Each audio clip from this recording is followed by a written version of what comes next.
Ito po yung bahay ni Tatay Manuel. Mga kabayan, ito po yung tinitirahan niya ngayon. Nakita ko po si Tatay Manuel. Nakahiga kanina dito eh. Yun po. Yun po mga kabayan ang bahay ni Tatay Manuel na bago.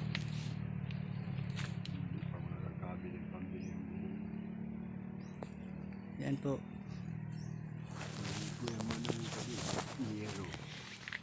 Yan.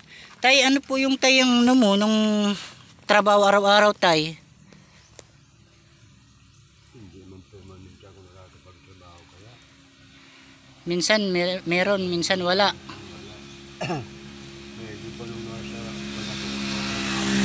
Tay, talagang taka rito kayo, tay? Oo, hindi pa pinanganak. Dito ka talaga tay pinanganak, tay?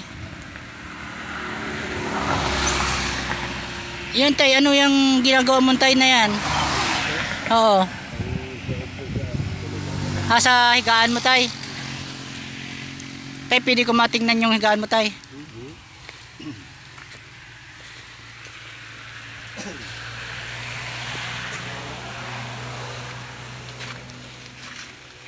Ayan po yung sa kanyang higaan ni Tatay Manuel. Mga kabayan. Kawawa naman po.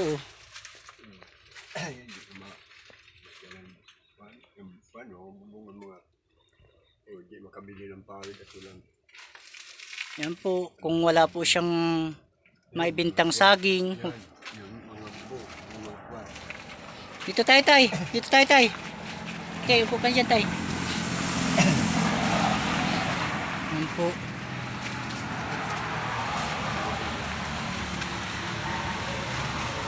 Tay, kung wala kang maibintang sa loob ng maghapon, paano nang pagkain mo tay?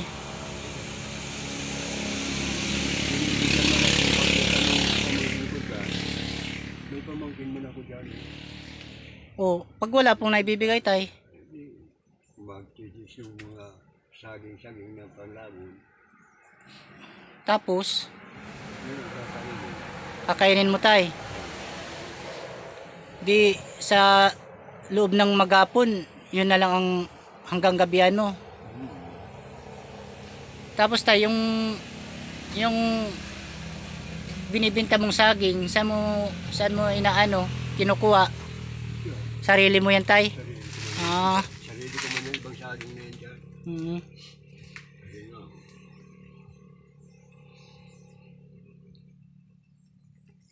Wala na po kayong kasama dito tay sa ano, sa buhay? Wala na. Wala na. Dito sa bahay wala. Wala akong kasama. Pero po may mga kamag-anak kayo tay? Yan, may pamangkin ako, anak ng kapatid ko. Oo. May mga kamag-anak kayo tay? Meron pa man. Hindi na masyadong nakakakuha na. Nakakabigay-bigay. Hindi na masyadong nakakakilala. Yan pong katayuan niya na sa buhay ni Tatay Manuel, mga kabayan. Ito po ang sa kanyang bahay at ang kanyang hanap buhay ay pangunguha lang ng saging. Kung walang maibinta, walang makain. Pag may naibinta, saka lang may makakain. Ito po ang kanyang bahay.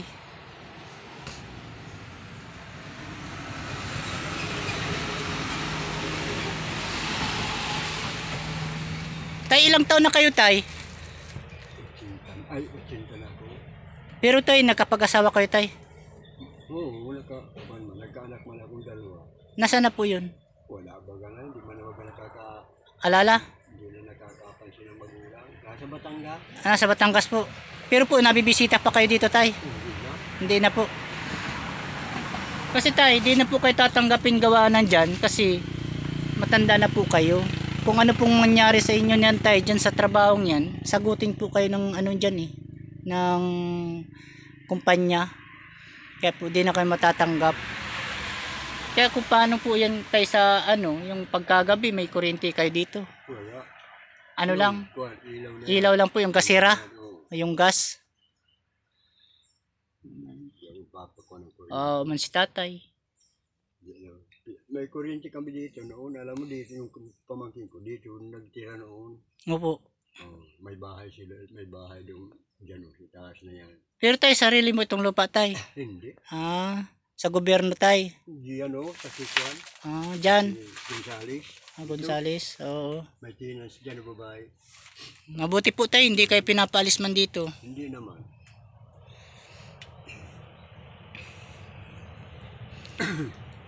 Paano ngayon tay, yung araw mo tay? Wala ka pang tay, na kukuhang pang tawag doon, pang bili ng pagkain.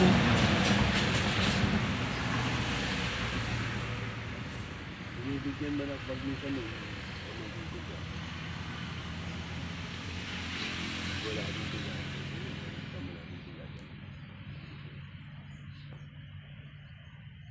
Ito si tatay ay. Dito po kayo nagsasaing na tay, sa loob. Hindi pa ako nakakapagong kuwan, kalan.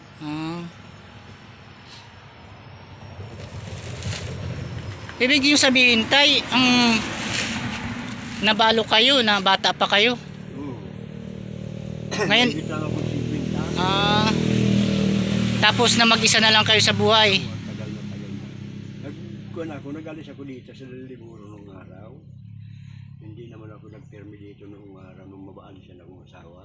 Tay, napapansin ko lang tay, ano po yun mga kalakal nyo tay, yung mga plastic, buti, mga, yan yung Binibili man yan ng mamimili dyan. yung magkakalakal tay. Magkano naman tay ang binta mo tay niyan? Hindi ko man ipinagbibili niya yun. Murang piso bagang 1 kilo. Opo. Wala pa yata ng 1 kilo tay. Samantalang noon, kutso yan. Yung buti niya na kwan, nilalagyan ng tubig. Oo. Kutso yan noon. At ang bakal ay 15. Ngayon, nagbabadang ng tuba. Piso na lang yan ngayon. Yung mineral na yan. Buti. Sa ko kaya tay, napapansin ko na nadaan ako dito, nakikita kita mag-isa na lang dito. Oo. Kasi yung bahay nyo pa, yan paano tay? Ito pa. Oo. Ngayon bago man na ito tay, mga tinagpi-tagpi nyo na lang po. Kulang yung bubunga sa kadingding. Oo. Sana tayo Hindi pa ako nakakabili ng kwan. sa video mong ito tay, may maantig na kababayan natin na Pilipino na magbigay ng kahit papanong tulong sa iyo. Kinuhaan kitang video tay kasi gawa ng nakita ko ang sitwasyon mo sa buhay. Gaya nga dito ngayong araw tay, wala ka pang sasaingin.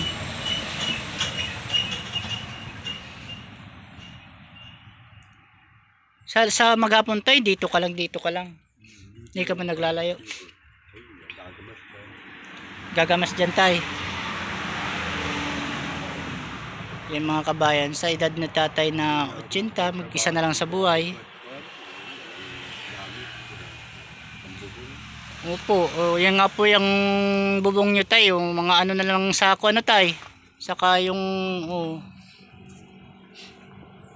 sana po tay may maantig na kababayan natin Pilipino na bigyan kang kahit papanong tulong, kahit pambubong, kahit gastos araw-araw.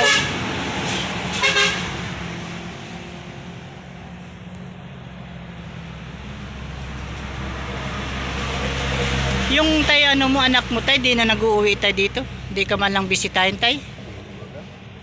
Ano po yan tay, babae lalaki? Pareho? Dalawa po. Nasa Batangas daw. Opo.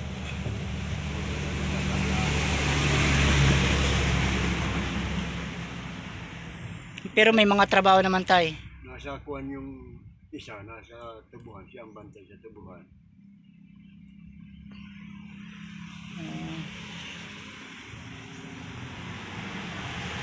Kahit pa paano tayo, di man lang kayo padalahan.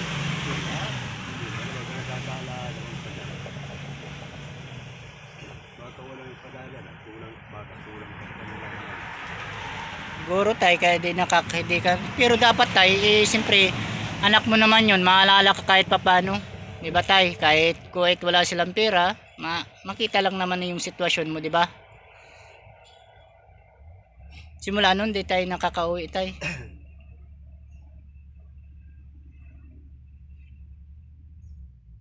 Anong pangalan nun tay, mga anak mo tay? Salvador. Salvador. Po, Aurelio. Aurelio. Anong pong mga apelyido dito tay? Abiliada. Abiliada.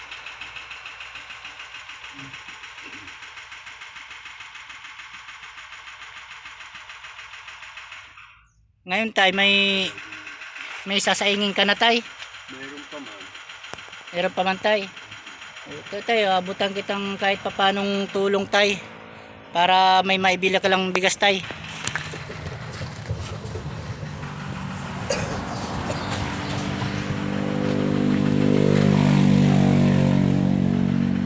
Pag wala tay, walang maibintang saging tay, wala. Mga kompati ngayon na sa akin, mababang presyo. Tayo. Kaya 10 piso na lang. Ay, sige na tay, kunin mo na tay kahit papaano makatulong sa iyo. Siguro tay, kahit papaano na nabigyan kita, sana may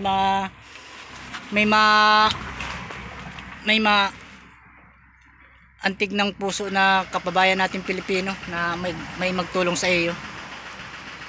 So yan mga kabayan, si Tatay Leonardo po tay? Ay Manuel, Tatay Manuel, sana po ay mabigyan natin ng konting pagtulong kahit papano sa buhay, kahit pambubong lang po dito. So yan po, sana abangan niyo po ang susunod sa aking mga video na upload. Salamat po.